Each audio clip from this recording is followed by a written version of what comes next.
Wears TNTV کے digital studio میں خوش آمدید. آپ دیکھ رہے ہیں پروگرام ریجنل پاورز اور میں ہوں آپ کا میزبان وقار حسین.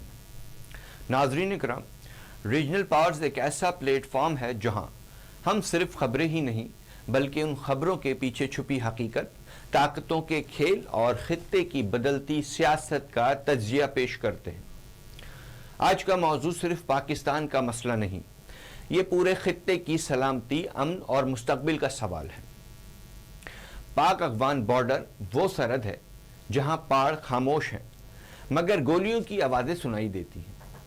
وہ خطہ جہاں کبھی قبائلی روایات تھیں مگر اب دہشت گردی کے سائے منڈلا رہے ہیں.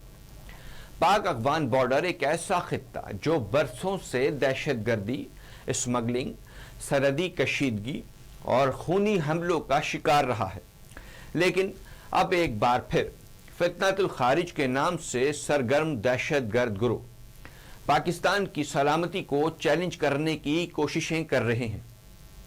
وہ زمین جہاں ہمارے جوان اپنی جانیں قربان کر رہے ہیں تاکہ پاکستان محفوظ رہ سکے.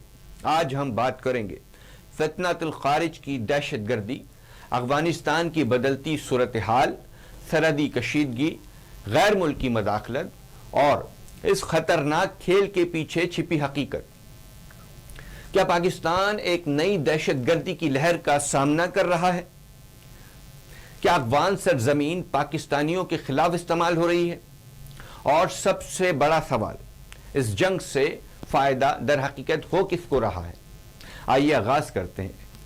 ناظرین، پاکستان اور افغانستان کے مابین تقریباً 2600 کلومیٹر طویل سرحد موجود ہے جسے دنیا کی سب سے پیچیدہ اور حساس سرحدوں میں شمار کیا جاتا ہے. یہ بارڈر صرف ایک لکیر ہی نہیں بلکہ تاریخ، قبائلی روایات، سیاست، جنگ، مہاجرت، اسمگلنگ اور عالمی طاقتوں کے مفادات کا مرکز رہا ہے. یہاں کے پہاڑ، دشوار گزار راستے اور دور افتادہ علاقے ہمیشہ سے عسکریت پسندوں کے لیے محفوظ پناہ گاہیں بنتے رہے ہیں. سوویت یونین کی جنگ ہو، امریکہ کی افغانستان میں مداخلت ہو یا طالبان حکومت کا قیام، ہر دور نے اس خطے کو مزید غیر مستحکم کیا ہے. پاکستان نے دہشت گردی کے خلاف جنگ میں فرنٹ لائن اسٹیٹ کا کردار ادا کیا. ہزاروں شہری، فوجی افسران، پولیس اہلکار اور معصوم بچے اس جنگ میں شہید ہوئے. آرمی پبلک اسکول کا صحنہ آج بھی قوم کے دل میں ایک زخم کی طرح موجود ہے. وہ مائیں آج بھی سوال کرتی ہیں آخر کب تک؟ پاکستان میں شدت پسند عناصر کو اب ریاستی سطح پر فتنۃ الخارج کہا جاتا ہے.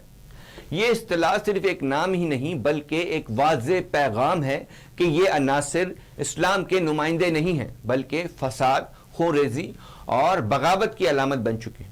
یہ لوگ مذہب کا نام استعمال کرتے ہیں، قرآن و حدیث کے نام پر نوجوانوں کو ورغلاتے ہیں اور پھر انہی نوجوان نسل کو خودکش حملوں، دہشت گردی اور خون ریزی کی طرف دھکیل دیتے ہیں. سوال یہ ہے کہ اگر یہ اسلام کے دعوے دار ہیں تو پھر مساجد پر حملے کیوں؟ مدارس میں دھماکے کیوں؟ نمازیوں کو شہید کیوں کیا جاتا ہے؟ معصوم بچوں کو نشانہ کیوں بنایا جاتا ہے؟ حقیقت یہ ہے کہ یہ جنگ دین اسلام کی نہیں، طاقت، خوف اور انتشار کی جنگ ہے. یہ عناصر پاکستان کو در حقیقت غیر مستحکم اور کمزور کرنا چاہتے ہیں. یہ چاہتے ہیں کہ ملک کے اندر خوف پیدا ہو، معیشت تباہ ہو جائے، سرمایہ کاری رک جائے اور دنیا پاکستان کو غیر محفوظ ملک سمجھنے لگے. افغانستان میں حکومت کی تبدیلی کے بعد پورا خطہ ایک نئی صورتحال میں داخل ہو گیا. پاکستان نے ہمیشہ یہ موقف اختیار کیا کہ ایک پرامن اور مستحکم افغانستان ہی خطے کے مفاد میں ہے، لیکن سوال یہ پیدا ہوتا ہے کہ اگر افغانستان میں امن آ چکا ہے تو پھر پاکستان میں دہشت گردی کیوں بڑھ رہی ہے؟ پاکستان بارہا یہ الزام عائد کرتا رہا ہے کہ بعض دہشت گرد گروہ افغان سرزمین استعمال کر کے پاکستان میں حملے کرتے ہیں. سرحد پار سے دراندازی، دہشت گردوں کی نقل و حرکت اور جدید اسلحے کا استعمال، یہ تمام عوامل پاکستان کے لیے شدید سیکیورٹی چیلنج بن چکے ہیں۔ افغان عبوری حکومت کہتی ہے کہ وہ اپنی سرزمین کسی کے خلاف استعمال نہیں ہونے دے گی، لیکن زمینی حقائق اب بھی سوالات اٹھا رہے ہیں۔ یہ صورتحال صرف پاکستان اور افغانستان تک ہی محدود نہیں رہی، بلکہ چین، ایران، روس اور وسطی ایشیائی ممالک بھی اس عدم استحکام سے متاثر ہو سکتے ہیں۔ اب یہاں ایک انتہائی اہم سوال بھی پیدا ہوتا ہے، کیا دہشت گرد صرف چند گروہوں کی کارروائی ہے یا اس کے پیچھے ایک بڑا جیو پولیٹیکل کھیل موجود ہے؟ اس حوالے سے تجزیہ کاروں کے مطابق جب بھی پاکستان معاشی استحکام یا عالمی سفارتی کامیابی کی طرف پیش قدمی کرتا ہے تو دہشت گردی کے واقعات میں اچانک اضافہ دیکھنے کو ملتا ہے۔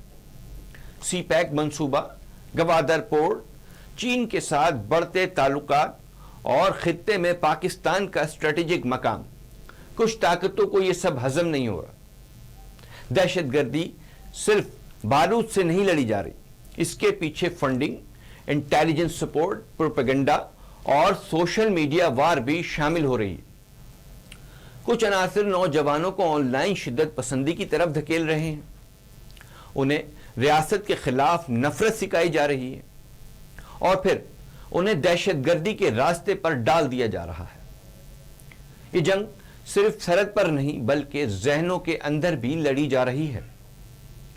پاکستانی عوام اور سیکیورٹی فورسز نے دہشت گردی کے خلاف بے شمار قربانیاں دی، ہزاروں جوان شہید ہو چکے ہیں، معیشت کو بے پناہ نقصان پہنچ چکا ہے اور کئی خاندان ہمیشہ کے لیے اجڑ چکے ہیں۔ لیکن ایک حقیقت یہ بھی ہے کہ پاکستان نے دہشت گردی کے خلاف جنگ میں دنیا کی بڑی قربانیاں دی ہیں۔ آج بھی پاک فوج، ایف سی، پولیس اور دیگر ادارے سرحدوں پر رات بھر موجود رہتے ہیں تاکہ ملک محفوظ رہ سکے۔ پاکستان میں شدت پسند تنظیموں کو اب ریاستی سطح پر فتنۃ الخوارج کہا جا رہا ہے اور یہ عناصر مذہب کا نام استعمال کرتے ہیں، لیکن ان کے اعمال دین اسلام، انسانیت اور پاکستان، ان تینوں کے یہ دشمن ہیں۔ مساجد، اسکول، بازار، جنازے اور معصوم شہری، ان دہشت گردوں نے کسی کو بھی نہیں بخشا۔ یہ جنگ صرف بندوق کی نہیں بلکہ نظریات کی جنگ بھی ہے، جہاں نسل نو کو گمراہ کرنے کے لیے سوشل میڈیا، پروپیگنڈا اور جھوٹے بیانیے استعمال کیے جا رہے ہیں۔ اصل سوال یہ نہیں کہ دہشت گرد کہاں سے آتے ہیں، بلکہ یہ بھی ہے کہ انہیں فنڈز کون فراہم کر رہا ہے اور ان کے پیچھے کون سی عالمی طاقتیں موجود ہیں، اور خطے میں عدم استحکام سے در حقیقت فائدہ کس کو پہنچ رہا ہے۔ کچھ تجزیہ کار سمجھتے ہیں کہ پاکستان کو داخلی طور پر کمزور کرنے کے لیے دہشت گردوں کو بطور ہتھیار استعمال کیا جا رہا ہے۔ پاکستان نے دہشت گردی کے خلاف بے شمار آپریشنز کیے ہیں۔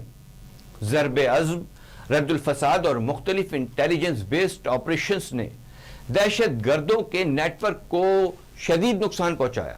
پاک فوج نے بارڈر فیننسنگ مکمل کی، نئی چیک پوسٹیں قائم کی، نگرانی کا نظام بہتر اور مؤثر ترین بنایا گیا، لیکن دہشت گردی کی نئی لہر یہ ظاہر کرتی ہے کہ خطرہ بھی مکمل طور پر ختم نہیں ہوا اور موجود ہے۔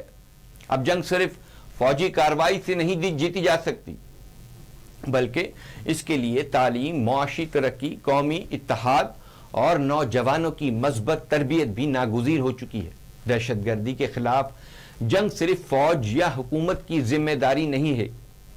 اگر معاشرے میں نفرت، شدت پسندی اور جھوٹے بیانیے پھیلتے رہیں گے تو دہشت گرد نئے لوگ بھرتی کرتے رہیں گے۔ والدین کو اپنے بچوں پر نظر رکھنے کی ضرورت ہے، اساتذہ کرام کو بھی شعور دینا ہوگا، علماء کو واضح پیغام بیدار کرنا ہوگا کہ اسلام امن، برداشت اور انسانیت کا مذہب ہے۔ سوشل میڈیا پر پھیلنے والے ہر بیانیے پر یقین کرنا خطرناک ہو سکتا ہے۔ آج کی جنگ گولیوں سے زیادہ ذہنوں سے لڑی جا رہی ہے۔ ذرا تصور کیجئے، سڑک پر کھڑا ایک جوان شدید سردی میں، تاریکی میں اپنے گھر سے کوسوں دور صرف اس لیے جاگ رہا ہے تاکہ پاکستان کے لوگ سو سکیں۔ ایک ماں اپنے بیٹے کی شہادت کی خبر سنتی ہے لیکن پھر بھی وہ کہتی ہے کہ میرا بیٹا وطن پر قربان ہو گیا. یہ قربانیاں معمولی نہیں. پاکستان نے دہشت گردی کے خلاف بہت بڑی قیمت ادا کی ہے اور شاید اسی لیے آج بھی یہ قوم مضبوطی کے ساتھ کھڑی ہے, حوصلے کے ساتھ کھڑی ہے اور امید کے ساتھ کھڑی ہے. لیکن سوال اب بھی باقی ہے, کیا دنیا پاکستان کی عظیم قربانیوں کو سمجھتی ہے, سراہتی ہے؟ کیا خطے میں واقعی امن قائم ہو سکے گا؟ اور کیا دہشت گردی کا یہ ناسور کبھی مکمل ختم ہوگا؟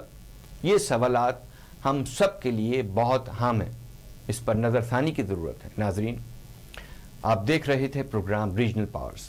اگر آپ کو ہمارا یہ تجزیہ پسند آیا تو ویڈیو کو لائک کریں, شیئر کریں اور چینل کو سبسکرائب کرنا مت بھولیے گا. اپنی رائے کمنٹ سیکشن میں ضرور دیجیے. اللہ نگہبان. پاکستان زندہ باد.